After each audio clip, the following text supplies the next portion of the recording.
I confess that I was mystified by the Inquisitor's pronouncement. The two Proctor enforcers, however, looked upon him with a mixture of awe and resentment. It was clear this was not the first time his unorthodox methods had overshadowed their own diligent, if plodding, police work. Proctor Krieg, the scarred veteran, was the first to break the tense silence, his bionic eye whirring as it focused on Blackstone. "A study in Scarlet, you say? What we have here, Inquisitor, is a dead off-worlder and a bloody glyph.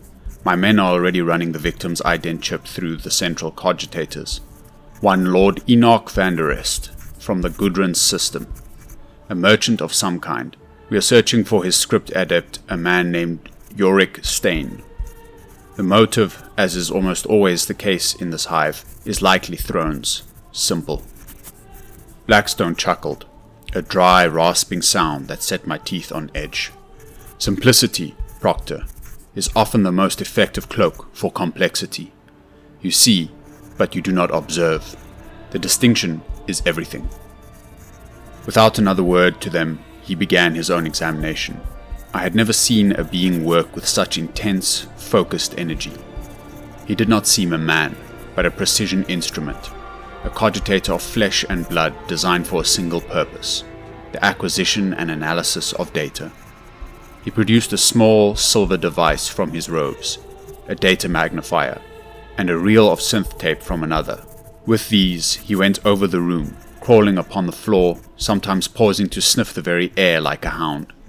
He measured the distance between the blood splatters, analyzed the dust on the windowsills, and scraped minute particles from beneath the victim's fingernails into a specimen bag. His movements were economical and precise, a stark contrast to the hulking armored enforcers who stood by the door, their impatience a palpable force in the small grim room. I, with my Medicaid training, found myself drawn to the body. Lord van der Est's face was a mask of utter horror. His lips were peeled back from his teeth in a silent scream, and his eyes were wide, staring at some unseen terror on the ceiling. I noted the lack of any visible wounds, save for a small abrasion on his lip. But what struck me was the faint, almost imperceptible mottling of the skin around his eyes, tiny spiderweb patterns of burst capillaries. Petechial hemorrhaging, a sign of extreme physiological stress. Asphyxiation perhaps, or something else. Blackstone seemed to read my thoughts. "Poison," he murmured, his voice low, though he was on the other side of the room examining the wall.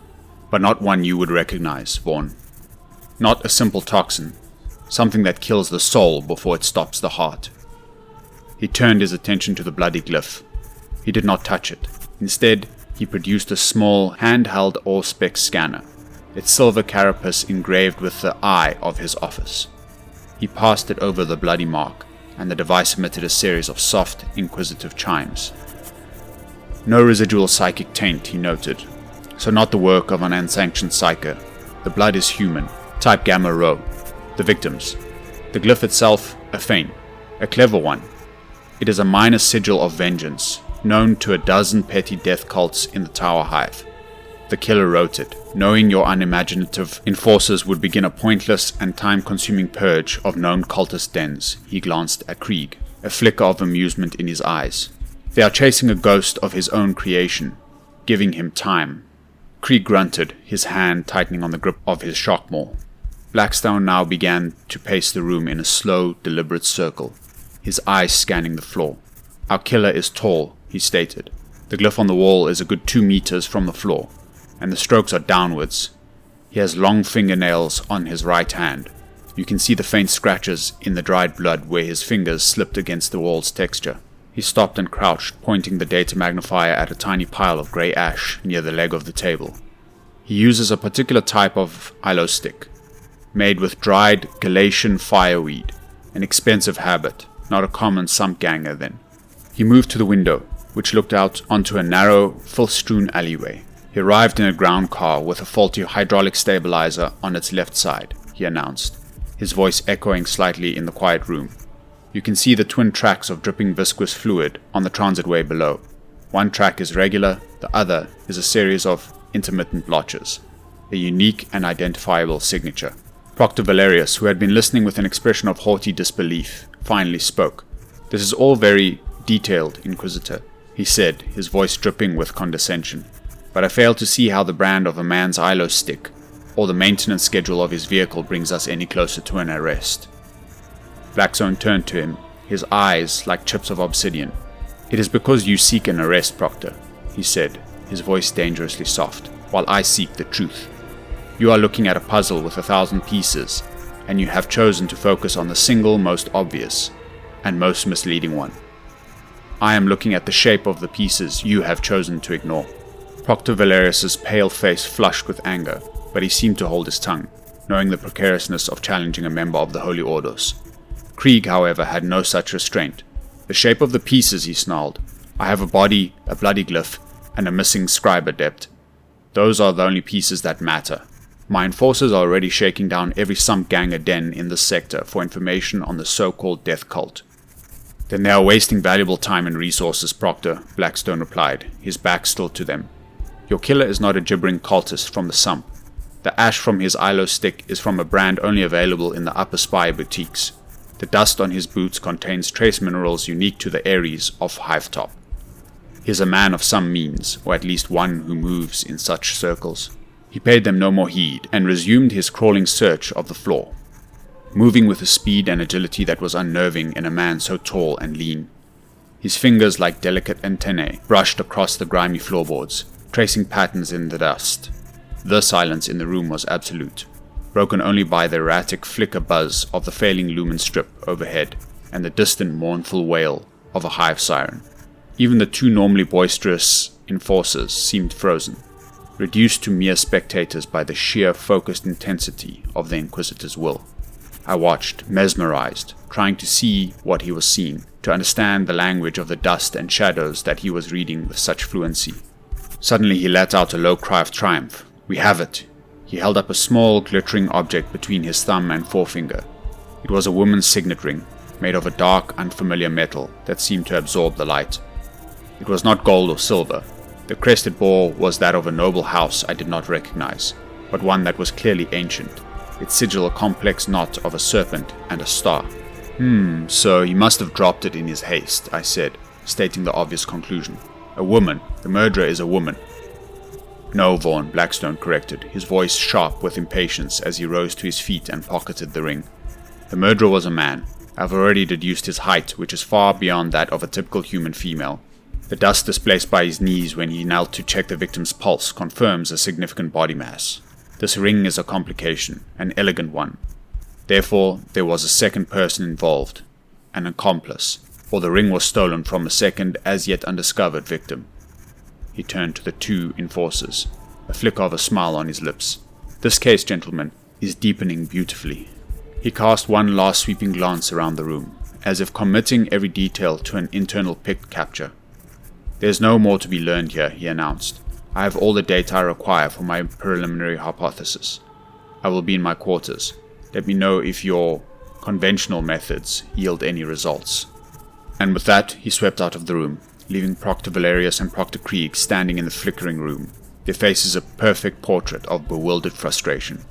I gave them a short, formal nod and followed my master. The journey back to our sanctum on Obscurus Lane was a quiet one. The Inquisitor seemed to have retreated back into that silent inner world of his long fingers steepled before his face, as he stared unseeingly at the passing canyons of the Hive. The rhythmic clatter of the ground car's tracks was the only sound. I did not dare to interrupt his thoughts, knowing that some complex, extraordinary process was occurring behind those piercing eyes. It was not until we were seated back in our sitting room, a glass of amasec in my hand and Blackstone tending to one of his bubbling alchemical retorts, that I finally broke the silence. "You have solved it," I stated, unable to contain my curiosity any longer. "You know who did this?" "I know the how," he corrected, his back to me as he added a single drop of a glowing viscous fluid to the retort. "The who and the why are still coalescing, but the data is all there, Vorn. The crime scene was a book, and every grain of dust was a word. I simply have to arrange them in the correct order." "Then tell me," I pressed, "how could you be so certain about the poison? Even with my Medicaid training, I saw nothing conclusive."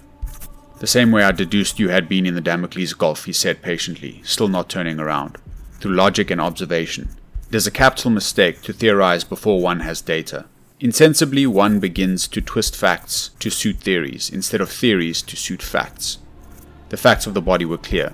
No wound, but blood present. A rictus of absolute terror. Signs of a struggle, but no major disarray. The petechial hemorrhaging. It all points to a forced ingestion of a fast-acting and likely exotic neurotoxin that causes systemic cardiac shock. A poison that kills with fear. The rest, the height of the killer, the brand of his ILO stick, the faulty hydraulic stabilizer on his ground car, was simply a matter of observing what was there, instead of what one expected to be there. The enforcers expected a cultist, so they saw only a glyph. They are blind. And the bloody glyph on the wall, I asked, still trying to piece together the torrent of information he had just unleashed. You said it was a distraction, a feint. A clever one, he said, turning from his experiment to finally face me, his eyes gleaming. Extremely clever. The glyph is a minor sigil of vengeance, known to perhaps a dozen petty death cults in the lower Hive, specifically the Sanguine Covenant of Sector Delta 5. Their methods are well documented in the Ordo Hereticus archives. They are frenzied, ritualistic. Their killings are messy, passionate affairs, involving sacrificial blades and extensive post-mortem mutilation. They are animals, Vorn, not artists. He began to pace the room, his long strides eating up the space. But this was a work of art. It was cold, precise, and silent. There was no ritual, only an execution. The killer chose that specific glyph precisely because he knew your unimaginative enforcers would see it and immediately begin a pointless and time-consuming purge of known cultist dens. Proctor Krieg is, at this very moment, kicking in the doors of some gangers and death worshippers, rounding up the usual rabble. He's chasing a ghost of the killer's own creation, a ghost designed to give our true culprit time.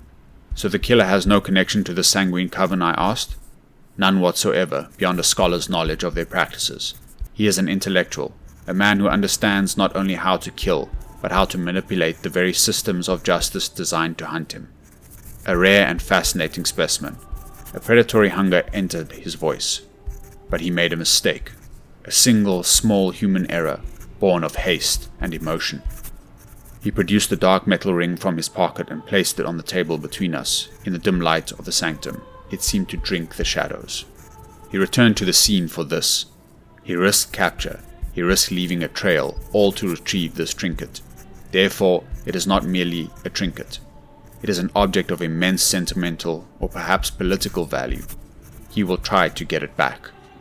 And what will you do? I asked, my voice a whisper. I have already done it, Blackstone said, gesturing to his data slate.